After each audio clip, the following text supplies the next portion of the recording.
Hi, everybody. Thank you so much for joining us this morning for this fabulous quick run through some of the key work that's been coming out of government recently in relation to women's economic security and women's leadership.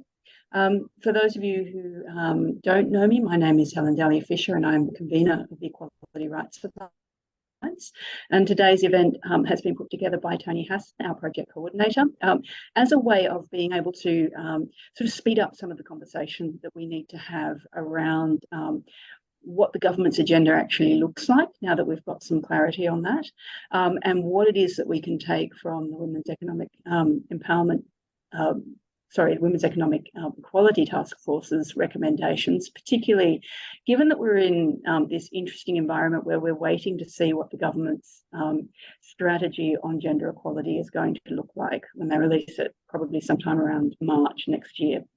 So we're seeing the work emerge around the Department of Employment's positioning on gender. But we're not yet seeing what the broader government agenda is on gender, and we won't until we see that strategy. So at the moment, what we want to know is what are the indications we've got, and what is it that we need to be prepping for in advance of the strategy. So just to acknowledge that I'm coming today from the lands of the Ngunnawal and the Ngambri people, and I pay my respects to their elders past and present. And I note that we are on unceded land that always was and always will be Aboriginal land. I also note that the work that we do here at ERA has specific implications in relation to bringing the voices of women to government, and that we are mindful of our obligation to keep the debate going in spite of the referendum. So with that, I'd like to hand over to Toni Hassan. Toni, thanks. Thank you. I'm also coming from Canberra, and so I acknowledge elders past, present and emerging, and recommit myself to the work of reconciliation in the wake of the referendum loss. So as Helen said in scene setting, there's been a lot of activity, hasn't there? A lot of reports in the purview of women's equality, including the release of the Measuring What Matters framework. But is it still high-level chatter and work largely on paper, or does it represent real change? As has been noted, the Employment White Paper released by Treasury in September seems to be about increasing workers across the labour market. But what does it say in particular about women and their barriers to work and their opportunities for work? And what does it change about our advocacy? And of course, the Women's Economic Equality Taskforce, colloquially known as the WEET, what can we expect the Albanese government to take from that? So joining us to explore this are special guests, Emma Dawson. She is the Executive Director of Public Policy think tank Capita. Emma is a Fellow of the Women's Leadership Institute of Australia and an Adjunct Professor at the UTS Business School. Thank you, Emma. And also to help us unpack this is Frances Davies, a policy analyst with the Social Policy Committee at the formidable National Foundation for Australian Women, NFAW. Welcome to you both. So I want to start with you first, Emma. What's your summary of these two documents, the Employment White Paper in relation to women, and how it may interact with the recommendations of the WEET report? Thanks, Toni, and it's lovely to be with you all. Thank you for inviting me to join you today. I'm coming to you from the lands of the Bunurong people here in Port Phillip in Victoria, and I pay my respects to their elders past and present. And like Toni and others, I'm sure on this call, recommit myself to the process of reconciliation in the wake of the referendum loss. These are two fascinating and long-awaited papers that we're talking about today, and highly interrelated, actually. The Employment White Paper, Our Working Future, is something that emerged, was a commitment of the government ahead of the election, and kicked off with the Jobs and Skills Summit a little over 12 months ago in Canberra. And is really the set piece of their approach to not just the labour market, but the macroeconomic conditions of our economy in the face of climate change and growing, falling productivity and growing inequality. And at the same time, the WEET, the Women's Economic Equality Taskforce, was asked to look at the barriers to women's economic participation, the causal factors of their lifetime earnings gap. So both papers have drawn on obviously similar data, and both share a recognition of the important facts, things like the gender pay gap, which is cited correctly in both as being at around 13%, but acknowledging also that the lifetime earnings gap is closer to 29 or 30%. And so both papers draw that distinction between the pay gap itself and the impact of not just the pay gap, but of women's higher rates of part-time work, lower workforce participation, and longer time spent out of the labour market to create an earnings gap over the lifetime. The WEET as well the WEET paper is also very concerned with respect at work recommendations, with issues of sexual discrimination and harassment in the workplace. And both papers, I think, rightly recognise, particularly the Women's Economic Equality Statement, the impact of unpaid care work and unpaid domestic work on women's lifetime economic participation and security. Both papers are focused very much towards interventions in the economy and in the labour market. There is a strong recognition of policies that have already been adopted by the government. And I think it's important to look at what has been done so far in order to understand what might happen in future. So some of the policies that have been recognised that are acknowledged in these papers and have been implemented are, for example, the commitment to increased childcare, early education and care funding, and a goal, it remains a goal at this point in time, to move towards a universal system of early childhood education and care. At the same time, a recognition that things like the single mothers payment, which was so cruelly cut by the Howard government, and then again by the grandfathering of that was ended by the Gillard government in a terrible mistake that has been largely corrected with the reinstatement of that single parenting payment until one's youngest child turns 14. Used to be 16, had dropped to 8, so getting it back to 14 is a good outcome. And the abolition of Parents Next, which is a very punitive employment or labour market program aimed at single mothers, particularly of young children. So there have been some actions, some concrete actions in those spaces that do meet the rhetoric to a certain extent and indicate that the government understands the intersection of caring responsibilities, of the unequal distribution of unpaid work, and on women, and of that how that operates with the factors of our labour market to unleash, as Danielle would put it at the Job Summit, the great force of women's economic participation. The WEET itself identifies the value of fully enabling women to participate in the economy at something like $128 trillion over 10 years, certainly a large economic boost to the country. What both papers recommend is really a very technocratic approach to focusing down on full employment. To re-embrace full employment as a core macroeconomic policy goal, I think, is actually quite a bit more significant than most commentators have acknowledged. We have, for the last 30 to 40 years, lived in an economic system that has largely washed its hands of maintaining full employment and moved very strongly towards using a pool of unemployed labour as a means of managing the stability of the currency or inflation. So while the Reserve Bank's certainly not shying away from that focus anytime soon, I think the government, by putting the government's responsibility for employment and for a fair and secure and fairly paid labour force at the heart of its macroeconomic policy, that is quite a significant shift in thinking, in ideology, and in the underlying approach. And it's evidenced in both these documents.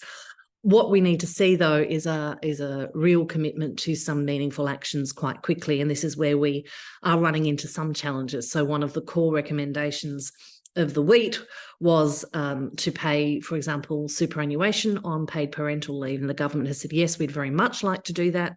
We can't afford to just now. And the challenge, of course, is that maintaining their surplus, the government surplus, the first one in about 15 years, politically is seen as a good thing to do, given the focus on debt over the last 30 years or so. But actually, at a time of high inflation, is probably the government's strongest fiscal contribution to reining in that inflation. So while I am sympathetic to those that say spend the surplus, spend it now, spend it on welfare, I recognise also some of the constraints the government's under.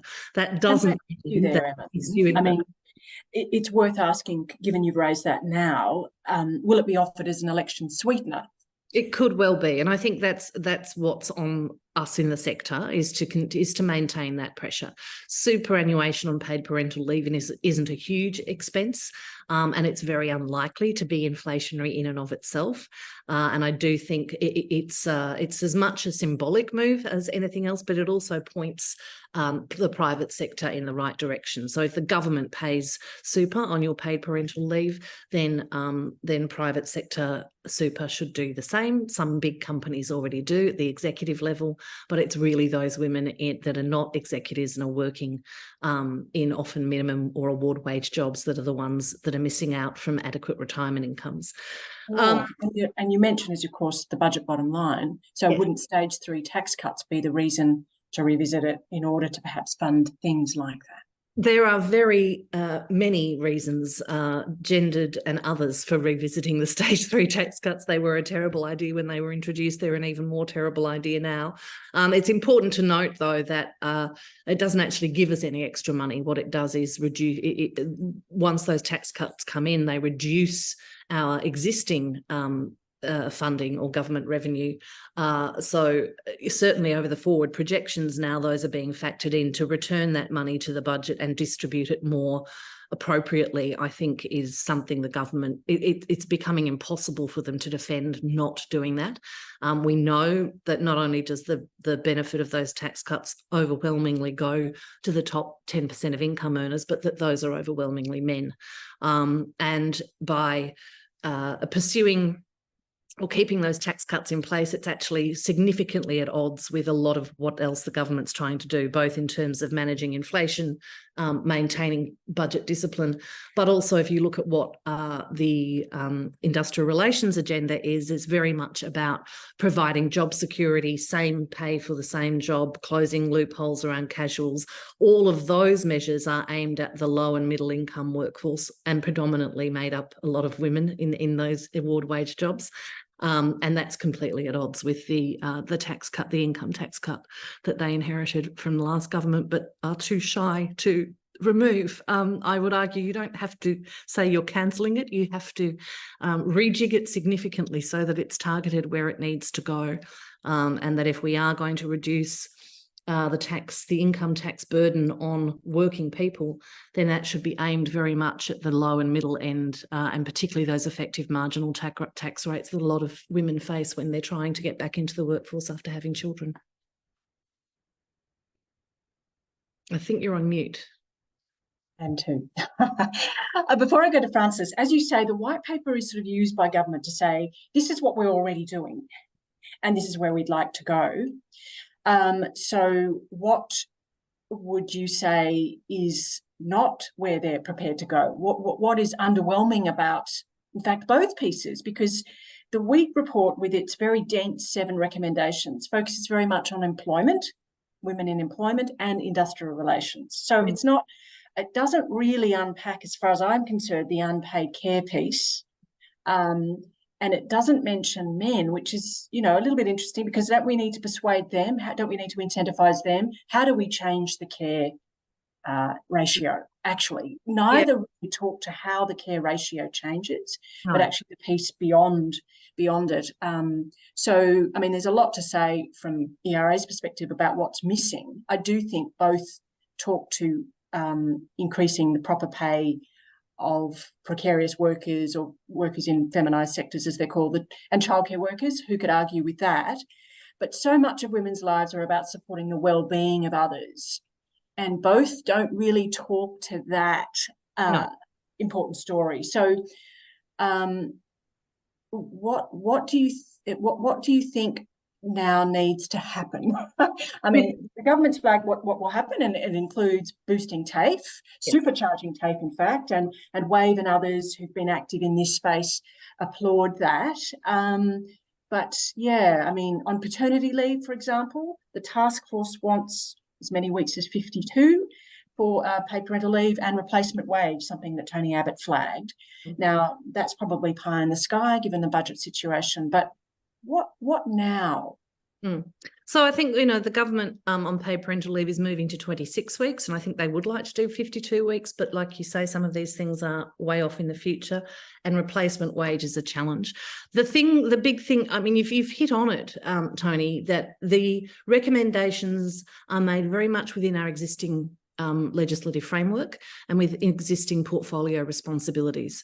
There's not a lot of radical thinking in either document, although I would emphasise that a return to full employment is more radical than people think it is. But in terms of the gender agenda, there's nothing in there that we haven't been asking for a long, long time. The thing that's missing to me is about how we better share the unpaid care work, because we can make all the incentives for women to participate in the paid labour force that we like. We can reskill them, we can retrain them, but the amount of unpaid work that needs to be done at home will not diminish, no matter how many more hours they put into the workforce. And it's really a matter of workplace rights. And one of the things that I've been saying a lot over the last few years is the 8-hour day movement. When it originally was launched, was 8 hours work, 8 hours rest, 8 hours play. Women do not get 8 hours play. We get 8 hours paid work if we work full time, about 4 or 5 unpaid hours of work. We're lucky if we get 8 hours rest, and then the rest of it's we may get a little bit of time to ourselves every now and then. And my position on this has long been that the only way we are going to see a meaningful change in the distribution of unpaid work is by reducing the standard working week gradually to a 4-day week over time. There's no mention of that kind of agenda in either report, which I think is a shame, because the 4-day week movement is growing around the world. There's some scepticism towards it, that it's a way of getting more work out of workers in a smaller amount of time, but that's not necessarily true, and that's quite a cynical view of it. If the weekend was a foreign concept at one point, the 8-hour day had to be fought for and had to be legislated for. And so I think that, yes, the missing piece in all of this is how do we, if we recognise that our productivity as working people has grown immensely over the last 50 years, we can do in a day what it used to take our grandparents a week to do. We've certainly not seen that manifold increase in our take-home pay, and we're working longer hours than ever. So actually some of that time returned from the productivity gains made over the last half century would be the number one way, in my view, of redistributing that care work. So that's the missing piece to me. It's just worth noting, if childcare is key to having women work, both talk about cheaper and flexible work for women and cheaper childcare, but neither really. WEET says we should abolish the activity test, a no-brainer. ERA has campaigned on that. The Treasury paper doesn't move in that direction.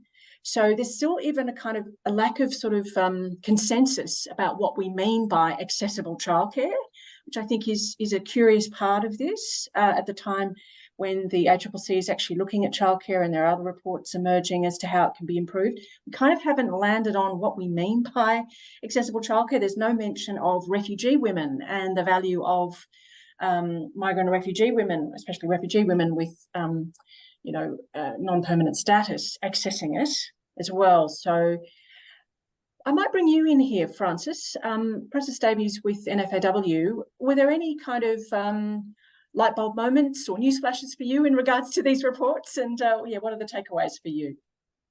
Thank you. I'm also in Canberra, in Ngunnawal country. Thank you, Emma. I think that was a really fantastic summary of where we're at, because it covers a huge number of areas.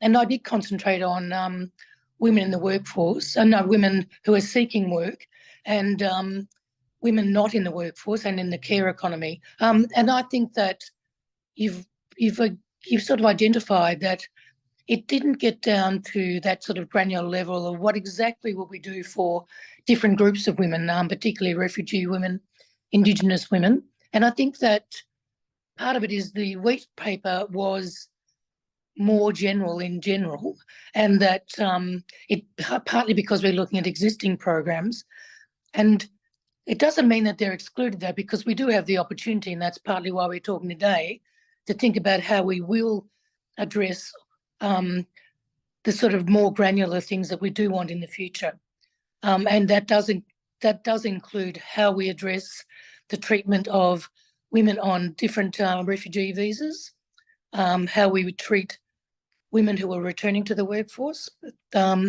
Yes, and women with disability, they didn't get much of a show either, I think. Yes, interesting. So both do talk about reducing discrimination, understanding the barriers, and I thought the white paper did that very well. And both talk to reforming the disability employment services, which is great. But yeah, there were some gaps. So just to unpack some of those, with an emphasis on, I guess, women being more like men. You know, there isn't the how do we get men to be more like women piece, right? So that is clear. Both talk about building a more active stewardship role for the public service. I think that is useful because we at ERA have been certainly anxious about how diminished the public service has been, and of course its capacity to provide expert advice, especially in relation to women. So they both talk to that, but only the WEET report recommends gender responsive budgeting or gender impact analyses across all policy. So there's sort of still this curious, I think, absence at the level of Treasury to appreciate perhaps that women, how do we make women at the centre, move beyond the rhetoric? We do this piece. Did that strike you as interesting, Emma or Francis? Yes, I think the WEET paper I thought was better because it recommends entrenching gender GRB and gender investment assessments in legislation, which I think is important. They want to have an annual report to Parliament about progress on their various key areas, and they also want to establish a permanent Women's Economic Equality Taskforce. And I think that would have a much more, it's likely to have a much more meaningful impact on particularly the APS regeneration issues. Yeah, I would agree. I would say I think the fact that the WEET got that right is really important. That was what they were asked to do, to make recommendations for entrenching gender equality across government. And I think the Minister for Women, Katie Gallagher, last year, when the initial women's budget statement was released, was quite clear that initially they're looking at women's portfolios, but over time, if we're to return to world's best practice as we developed here in the 1980s, that gender lens needs to be applied across all agencies, and particularly the central agencies in Treasury and Finance. I wouldn't be too dismayed that there's not a lot of talk of a gender lens in the employment paper. The employment paper is what it is. It's looking at employment, full employment, and the labour market. But I think the fact that the WEET have made very strong recommendations about that ongoing governance piece, the machinery of government monitoring and tracking gender equality, that's critical. And to have that recommendation from that task force, and hopefully with a minister that is not just the Minister for Women, but the Finance Minister, able to start to build that capacity across the APS, or rebuild the capacity across the ABS that's been so badly lost over recent years.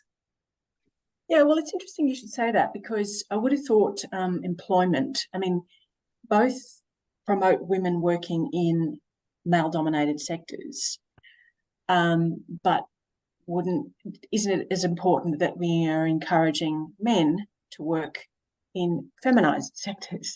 And so there is a gender piece that you would have thought would be sort of infusing the employment white paper. So I don't quite get that.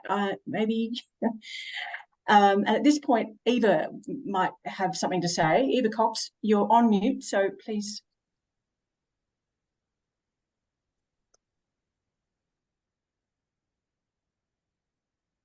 Hi, can you hear me now? Yes. Yeah. As one of the people that originally started childcare a very long time ago and set up the after-school type care stuff, the very first one in Paddington, I've got a very long history of trying to put my head around a lot of those sorts of issues. And listening to it, I think we've actually overemphasized the fact that we're looking at the workplace type stuff. Surely we should be looking at home-based, community-based, other sorts of services which are not going to demand the individual care of things, but might actually provide communal sort of activities for kids after school and various other types of things, which gets away from the idea that we're putting it all back on to the two parents. I think we've got to sort of recognise the fact that, you know, with some of the changes in employment and some of the other sorts of changes, there'll be the things that change at work and a lot of the things that are happening there. But I think it's not just a case of trying to get the men taking care of the kids after school, because you'll still have to do the washing up and cook the dinner when you get home, because the bastard wouldn't have fixed it. But I just think that we need to actually get back to the idea that raising kids, that there's a sort of, in a sense, another thing, that there's the occupational and, you know, the activities type stuff, which is not part of schooling and not part of that, but part of community. And we need to actually do something about the general community sectors type stuff, because that's very much, it goes back to the issue of the unpaid work type things. And I think we need to get back to the idea that there is a payment in the area, for instance, for providing additional activities for kids after school and various other types of things, so that we get away from the idea that it's just a male and female care thing, but it's part of the community services stuff. And that also then tackles a lot of the unpaid work area of actually recognising that older people and people with particular skills and so on can become part of the community services sector, which will include men, but will also include women being paid for the things that they do and that they do well. And so is it too much to putting ask that onto the agenda? We're putting too much emphasis on the paid work stuff. Well, is it just too much to ask the public servants and our politicians to reorientate in that way, Emma? Is it just too big a shift? And if we did want to make iterative steps rather than a radical shift, what would you want to see in, because a lot's riding on it, the National Strategy for Gender Equality that moves us in this direction Eva's talking about? Yeah, look, it is. So to answer the first question, I think there is a strong streak of policy conservatism at play in Canberra and has been always. It's potentially certainly in those central agencies, I would say as bad as it's ever been, if not worse. And so they don't tend to think outside the parameters of what they currently do and of what those current portfolios are. This is one of the challenges we're having in the housing debate at the moment, that there's no housing portfolio. The issues are spread across different portfolios and there's very siloed thinking going on. I think, to get to Eva's point about community, the papers are focused on the labour market and on paid employment because that's what they see as the purview of the federal government and of its tax and transfer policies, its industrial relations settings, the Workplace Gender Equality Agency, the things it thinks it can influence. And this is where we run into that, you know, uniquely Australian problem of our federated nation, our federated system of government, whereas a lot of those community activities and support for community activities is seen as being the purview of local government or state government. That thinking needs to change. And if you look at what's happened with the NDIS, for example, a lot of the community supports that were in place for kids with disabilities through schools, through community organisations, have been withdrawn as the federal government has rolled out this large program. And so people are getting their kids onto the NDIS because that's seen as the only solution. That's creating new problems in itself. So it's actually critical that we get the levels of government to talk together, but to understand as well that this sort of blame shifting and saying that's not a federal issue has to end, because actually the federal government's the only vehicle that has the capacity to raise the revenue to fund these things. So just like in the housing space, they have had to get back into that game and say, we will give you the money, you will deliver the services. Something similar will need to happen, not just for kids with disability, but for all kids, for families, and to enable, you know, those bonds of community to continue. There's been a massive decline in volunteering in this country over the last 5 years. It ramped up through COVID and it has stayed really low. And that's partly, a big part of it is because women are working more hours than they ever have in order to pay for increasing high rents and mortgages. They're not actually getting a benefit in terms of an improved standard of living. In fact, I'd argue the opposite. Working more paid hours for less time at home and less services, fewer services. So we really need to rethink how, you know, those community organisations, the school activities, they have run on women's unpaid work for generations. And if we're only focused, as Eva says, on how they can participate more in the paid economy, then we're robbing Peter to pay Paul, and we'll end up with a negative outcome, because as those community activities collapse, we're going to replace them with more paid care, with more low paid jobs. So we really need to shift our thinking, and this is where perhaps the employment paper does fall down a little bit, is it still falls back on those old measures of the economy, GDP. If we factored in unpaid care, GDP would be 1.5 times what it is. We don't measure them, we don't count them. So I think when looking at the WEET's recommendations for tracking and reporting on gender equality, building in how we think about the economy and how we think about the value of care work into those assessments is absolutely critical. It's not a gender lens if it's not there. Yes.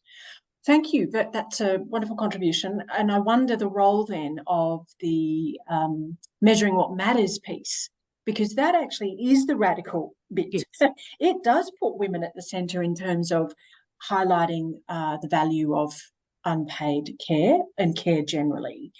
How do you see government working to navigate or incorporate that framework going forward? You know, because it's not a sexy piece, and of course it gets labelled by the Conservative press. It gets labelled by the Conservative press as, you know, socialist whatever, or more yoga classes. You know, what's your advice about how to do that into the future?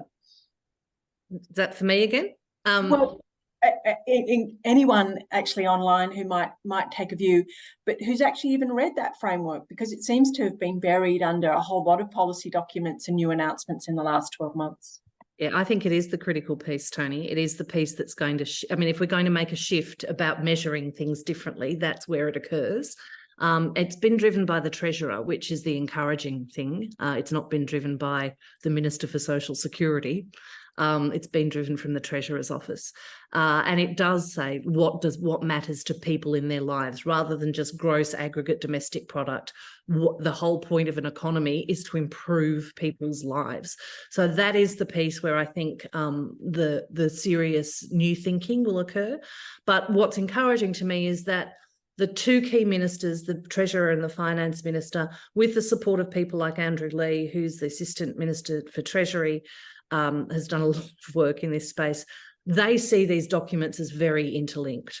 The public reception, the media reception of them as such is not there yet. The media doesn't know quite how to grapple with measuring what matters. The former Treasurer, Josh Frydenberg, came into the chamber with his love beads and made fun of it. And I think because our media portrays everything as a contest and as a conflict, they don't know how to get their heads around that yet.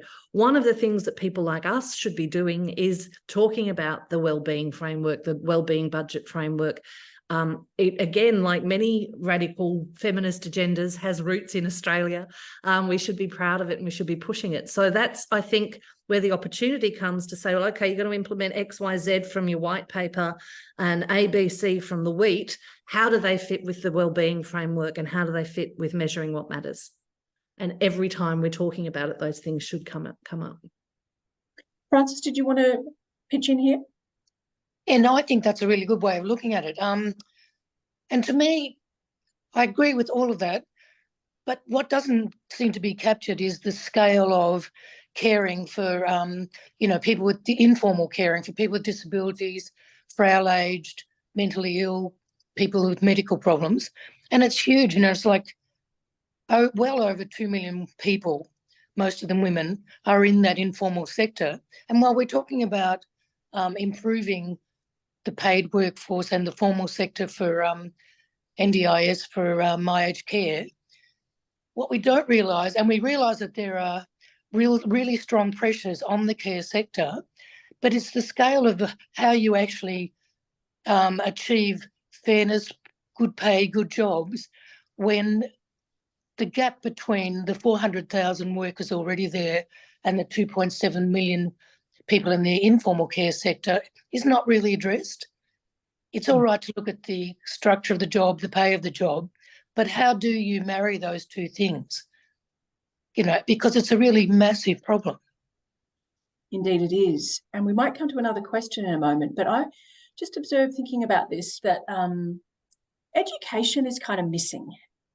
So the WEET report, in my mind, uses government speak.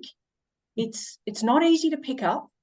It's sort of overwritten in a way a public servant might write, with a view to talking to government rather than to talk to the public.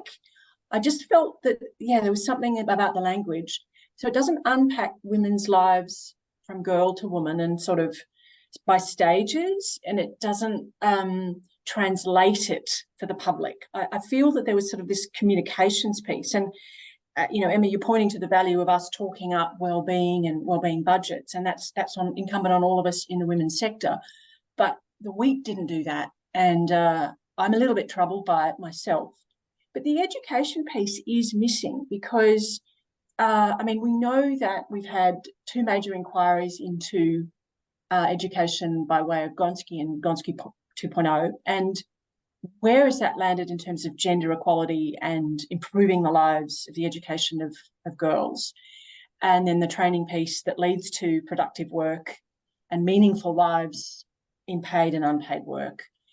It just struck me now, thinking this is a real gap, and why?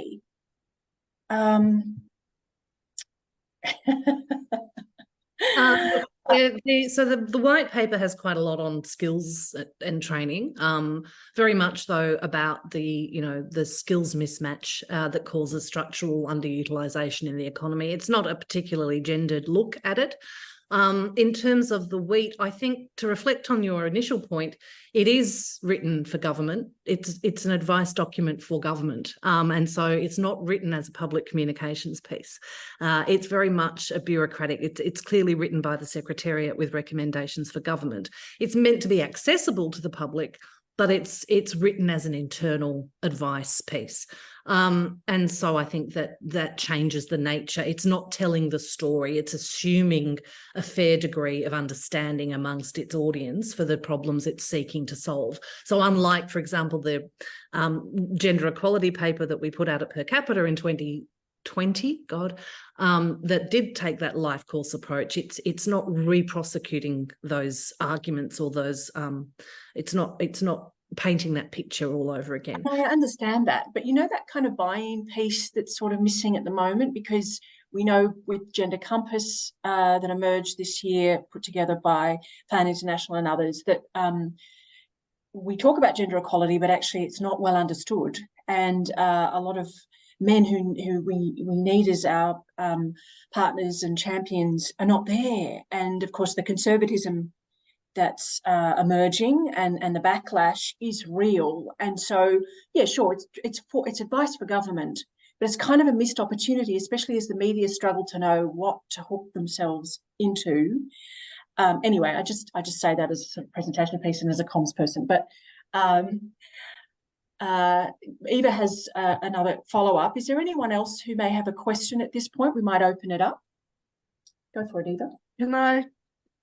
One of the things that strikes me that it hasn't been mentioned is there's quite a lot of a push coming from the Treasurer and also from other people to try and do community type funding of the things to try and get people to sort of get back to that idea of doing things that so the community, the village, the societies are actually building money, and there's a whole lot of money going through. I've got various people, you know, including a whole lot of people that come out of the sort of welfare sector that are actually working with communities to try and build more effective planning at the local level. And it just strikes me that this stuff needs to be connected with these. These are not specifically the feminist viewpoints, but they're the community viewpoints, and they're the idea of picking up particularly the areas it comes to with the Indigenous stuff, but also with a lot of community areas, that there is funding and has been via the Treasurer, who's got quite a strong move on these sorts of things, to try and fund local areas that don't have the capacity to sort of take care of themselves. And this would fit very neatly into those areas, and instead of just sort of labeling them as inadequate, but to say that we expect communities to actually provide a level of activity, care, and empathy and engagement of the people living there as a basis for good society things. And that would fit very neatly together with the women's stuff, but it's not been looked at in those terms. I mean, Taya Dusseldorp and her various people have been doing work in this area for some time, and a whole lot of other groups have. And I think you're right to say it is about the terms. Yeah. What is the frame? Kit, you had a question? Yes. So, thank you so much, Toni and everyone. I'm not sure my question is one that can be answered briefly, but I've always been struck that underpinning much of the economic discussion and our ongoing advocacy around equity and equality is this juggernaut of discussion and framing of productivity that, in my reading, and I'm not an economist, in my reading does seem to be a foundation piece that almost puts the work on the back foot to start with. I was just wondering, Frances and Emma, you being there, what advice, if any, could you give to, say, grassroots organisations like ourselves, like many on the line today, when we're engaging with treasuries and they talk about we need to improve productivity? The women that I work with daily feel like they are being very productive. So I was just wondering if there's any assistance or thoughts you could lend on that, please. Thank you, Toni. I appreciate the opportunity. Such an important issue, Kit, and one that I'm writing about at the moment, quite a long form piece. Look, let's have a little bit of optimism here. The new chair of the Productivity Commission is Danielle Wood, who gets it, thank God, who actually understands and has been a big driver around recognising unpaid care and recognising the value of care work. So hopefully we will not in the future see a repeat of the Productivity Commission report from May this year that claimed that there had been no productivity gains in the early childhood education and care sector in 20 years, completely ignoring both the impact of the investment in children over that time and the return of women's paid labour force participation as a direct result of that sector. The problem is that all of our economic methodologies, our theories, our tools measure productivity as though we were all working in manufacturing and making widgets. They don't recognise the productivity benefits of the care and services economy because so much of the benefits are extraneous to the sector that they're in. So they're not necessarily gains within that sector. They enable gains elsewhere, but also labour is an output of those sectors as much as it is an input. And so actually the methodology we use to measure productivity is based on making things rather than services and investing in people and what those long-term outcomes are. We need a better set of tools effectively for measuring productivity.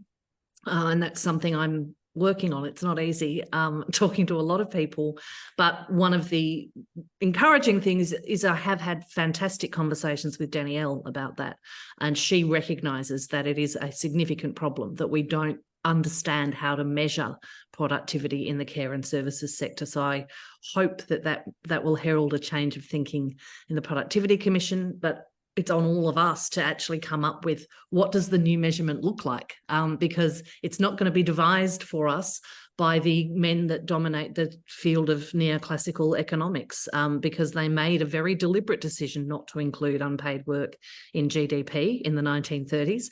So we're going to have to devise it ourselves. And the same goes for how we measure GDP. So we look at it and a sort of new set of national accounts. Yeah, thank you. Well, productivity is a key concept, but it is a concept. And it's up to us to help redefine it. And I note too that, like, penalty rates, it occurred to me this week that penalty rates are about how men work and how men do typically leisure. So weekend penalty rates, that's when they have time off. And penalty rates aren't between 3 and 4 when women are picking up kids from school, typically. Why isn't there a penalty rate at those times when women may leave paid work in order to do the unpaid stuff? So, you know, it's a really big shift that we're trying to make, one small rock at a time when it's a big boulder.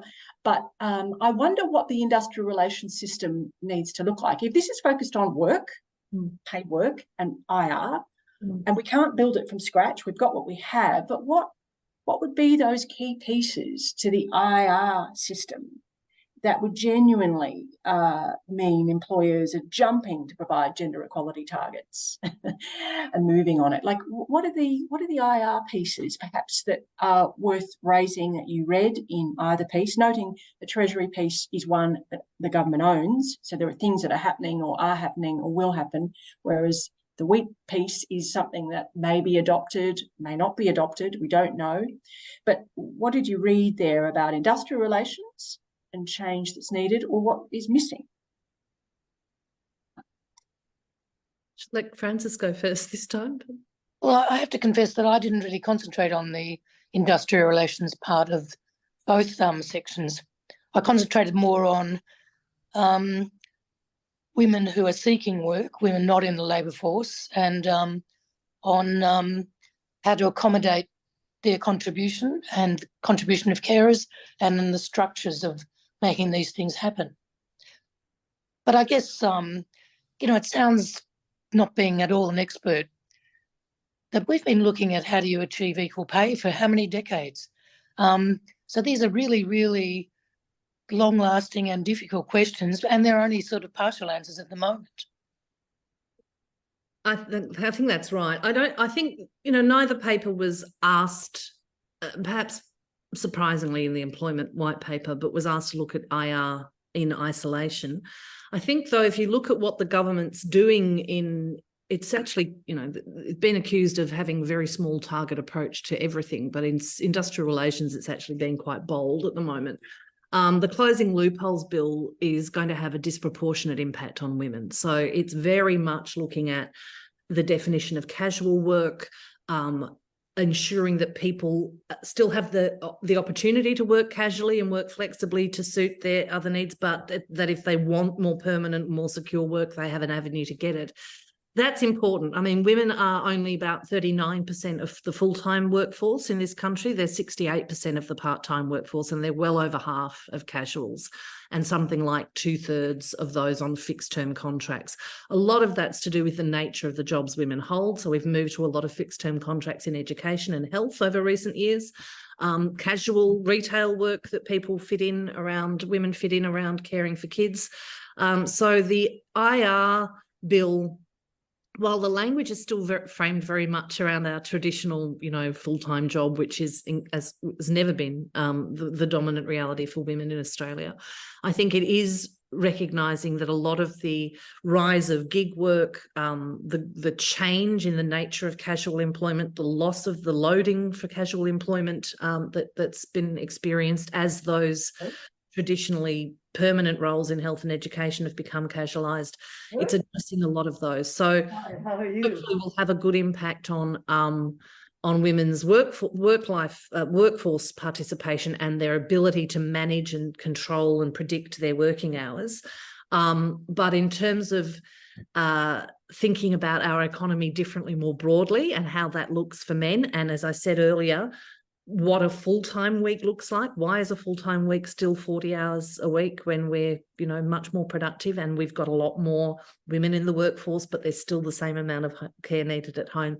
That's the missing piece in IR for me. But that's not something actually the government can legislate. They're not going to legislate a 4-day week. It needs to come through as the 8-hour day was being won through workplace relations and the labour movement. Thank you, Emma. I guess we have just 5 more minutes up our sleeves. If there was anything anyone had as a question that they wanted to ask or felt the need to raise in the chat. There is this mismatch. I'm hearing in the chat about naming, acknowledging and appreciating the work grandparents do in caring or younger people do caring for older parents.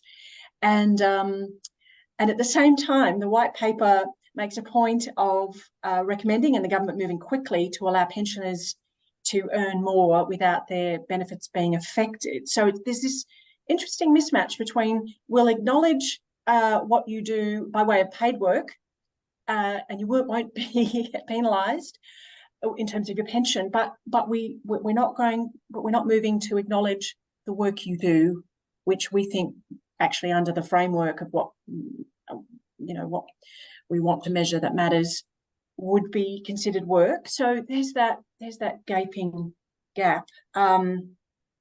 It's worth noting too, just what I also picked up in the WEET to sort of conclude that hasn't, I think, come up, which is support for women escaping violence for longer. So not just in that initial transition phase of the crisis accommodation, but for longer. A piece on increasing financial literacy and reducing financial abuse. And a piece that obviously is of interest to us at ERA, which is funding the alliances or, really having a good, robust funding base to support women's voices so they're heard and can articulate the kinds of change we wish to see happen. Those are some things worth raising. But I think, we're moving towards a wrap at this point, unless there are other questions. And Francis and Emma, you wanted to sum up, or you felt, you had some notes you hadn't had a chance to touch on or raise.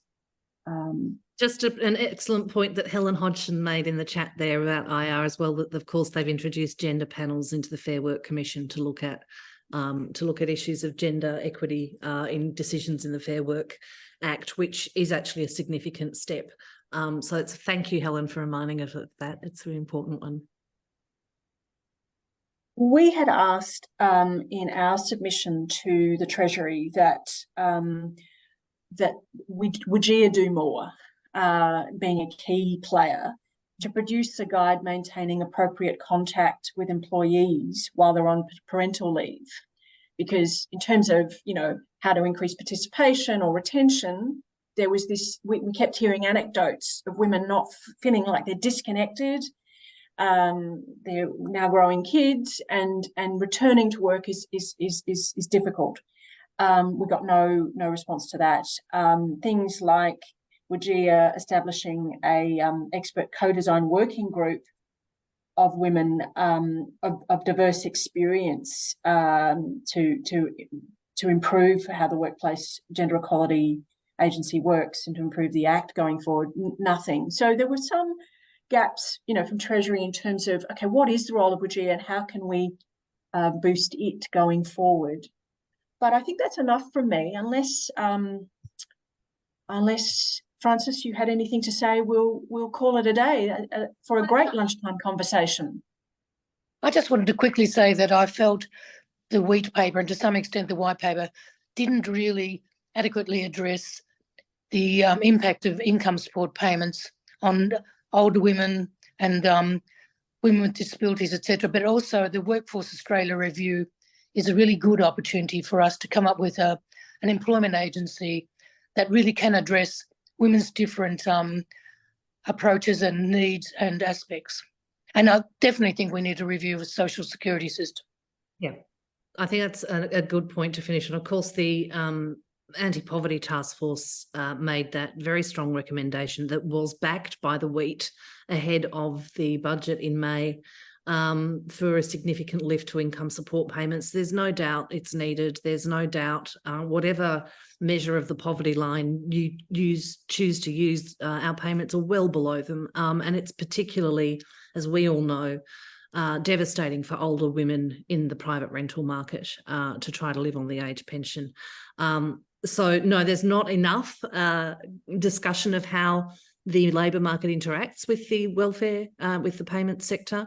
And if you look back at the white paper in 1945, it was instrumental to establishing the welfare state and recognising that, having an adequate income shouldn't rest on one's capacity to perform in the labour market. So it is the missing piece. It was good that they collaborated on that recommendation back in May, but there you can see the forces. There's an attempt to have the joined up thinking, and then there's let's pull it back apart again. And I think a lot of that's coming from the public service itself. Different ministers, different people in cabinet and caucus will have different views. But if we keep pushing to bring these things together, they are all part of what it means to measure what matters to Australians. Well, more power to Katie Gallagher. Thank you very much to you, Frances and Emma, for enlightening us on two important pieces of work this year that hopefully will have a legacy, a positive legacy going forward, but to highlight, I think, very much some of those gaps. A recording of this will be made available as well, so please look out for information to distribute that to your networks when it's available. Thank you so much for making yourselves available. We really appreciate it. And for everyone online, you've made it a community event. And, as I say with art making, art is only complete with an audience, with a viewer. So you've made it real and you've made it potent. So do well, go well, and thanks from the Equality Rights Alliance.